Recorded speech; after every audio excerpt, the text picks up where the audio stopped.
စီဇာနဲ့ကိုဘာတို့ဟာအာနာအတွက်တိုက်ခိုက်နေကြပြီးတိုက်ပွဲကြီးဟာပောက်ကွဲထွက်တော့မယ်ဆဲပါကိုဘာကစီဇာကိုအားနေတယ်လို့ပြောလိုက်ပါတယ်စီဇာကကိုဘာဟာပိုပြီးအားနေတယ်လို့ပြောလိုက်ပါတယ်စီဇာမှာဒဏ်ရာတွေရှိနေတာကြောင့်ကိုဘာကပထမဆုံးစတင်တိုက်ခိုက်လိုက်တဲ့အခါစီဇာဟာပထမအကြိမ်ထိပ်တိုက်ရင်ဆိုင်မှုမှာကိုဘာကိုမနှိမ်နင်းနိုင်ခဲ့ပါဘူးပြင်းထန်လာတဲ့တိုက်ပွဲအတွင်းမှာသူတို့နှစ်ယောက်လုံးတန်ထဲတိဆောက်ပုံကြီးပေါ်ကနေပြုတ်ကျသွားကြပါတယ်စီဇာဟာအပြင်းထန်ပြုတ်ကျသွားတယ်လို့ကိုဘာဟာလည်းခါမှာပြင်းထန်တဲ့ဒဏ်ရာတစ်ခုရရှိသွားပါတယ်ကိုဘာဟာတန်ချောင်းတစ်ချောင်းကိုရှာတွေ့သွားပြီးစီဇာကိုဒေါသအကြီးနဲ့စတင်ရိုက်နှက်ပါတော့တယ်စီဇာဟာအခြားတန်ထဲတစ်ခုကိုအမြန်ယူပြီးပြန်လဲရင်ဆိုင်ပါတယ်စီဇာကိုမင်းကလူသားတွေအတွက်တိုက်တာငါကမြောက်ဝင်တွေအတွက်တိုက်တာလို့ကိုဘာကပြောလိုက်ပါတယ်ထိုအခါမင်းကမင်းအတွက်ပဲတိုက်နေတာလို့စီဇာကပြောလိုက်ပါတယ်သူ့ရဲ့အကြံစီတွေပေါ်သွားတဲ့အခါကိုဘာဟာဒေါသတကြီးနဲ့စီဇာကိုကန်ထုတ်လိုက်ပြီးအဲ့ဒီနောက်တန်ချောင်းနဲ့ရိုက်နှက်ပါတော့တယ်ကိုဘာကသူ့တန်ရာကိုဖုံးအုပ်ထားတဲ့အခါအခွင့်အရေးကိုယူပြီးစီဇာဟာဒဏ်ရာရထားတဲ့နေရာကိုတန်ပြားနဲ့ရိုက်လိုက်ပါတယ်ပြီးနောက်သူ့ရဲ့ခြေထောက်ကိုတုံးပြီးကိုဘာရဲ့တိုက်ခိုက်မှုတွေကိုပိတ်ဆို့လိုက်ပါတယ်ကိုဘာဟာဒေါသတကြီးနဲ့စင်မြင့်ကိုစီဇာစီကိုတွန်းချလိုက်ပါတယ်စင်မြင့်ဟာချက်ချင်းပြိုကျသွားပါတော့တယ်ကံကောင်းထောက်မှစွာနဲ့သူတို့နှစ်ယောက်လုံးကျိုးတွေကိုဆွဲကင်ထားနိုင်ခဲ့ပြီးလေထဲမှာပဲသူတို့ရဲ့ပြင်းထန်တဲ့တိုက်ပွဲကိုဆက်လက်ဆင်နွှဲနေကြပါတယ်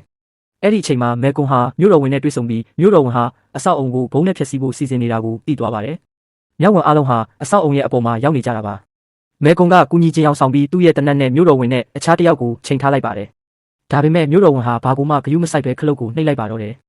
ကြီးမားလာတဲ့ပောက်ကွဲမှုကြီးကမြောက်ဝင်တွေကိုတန်ထဲပြက်စီးတွေအောက်မှာမြုပ်နှံလိုက်ပါတယ်စီဇာဟာသူ့ရဲ့အဖော်တွေကိုကယ်တင်ဖို့ပြေးသွားပါတယ်အဲ့ဒီအချိန်မှာကိုဘာဟာနိုးလာပြီးသူ့အဖော်တွေအပေါ်ပြီးနေတဲ့တန်ထဲကြီးကိုဆွဲလိုက်ပါတယ်ဒါပေမဲ့သူဟာသူ့မျိုးနွယ်စုရဲ့အသက်ကိုဂယုမဆိုင်ပဲတနက်ကိုသာယူလိုက်ပါတယ်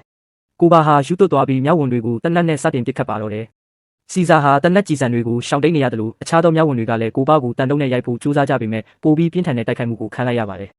စီဇာဟာပြင်းထန်စွာဒဏ်ရာရသွားတဲ့မြောက်ဝင်တွေကိုမြင်တဲ့အခါဒေါသတကြီးနဲ့ကိုဘာစီကိုခုံဝင်သွားပြီးကိုဘာကိုထုနှက်လိုက်ပါတယ်ကိုဘာဟာအပေါ်ကိုတက်ဖို့ကြိုးစားပေမဲ့ခါကနာကျင်မှုကြောင့်အားနဲ့မလှုပ်ရှားနိုင်တော့ပါဘူးအဲ့ဒီအချိန်မှာစီဇာပေါ်လာတဲ့အခါကိုဘာဟာမင်းတက်ပြီးကြည့်နေပါတယ်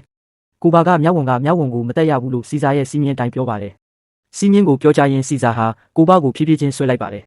ဒါပေမဲ့ဒဏ်ရာရနေတဲ့သူ့ဖော်တွေအများကြီးကိုမြင်လိုက်ရတဲ့အခါစီဇာဟာဆုံးဖြတ်ချက်တစ်ခုချလိုက်ပါတယ်မင်းဟာမြောက်ဝင်မဟုတ်ဘူးလို့ပြောပြီးလက်လွတ်လိုက်ပါတယ်စီဇာဟာသူ့ရဲ့အရင်နှီးဆုံးမဟာမိတ်တယောက်ကိုဆုံးရှုံးလိုက်ရပေမဲ့ဝမ်းနည်းနေဖို့အချိန်မရှိပါဘူးသူဟာမြောက်ဝင်တွေကိုတောအုပ်ထဲစီတက်နိုင်သမျှအမြန်ဆုံးပြန်ခေါ်သွားရပါတော့မယ်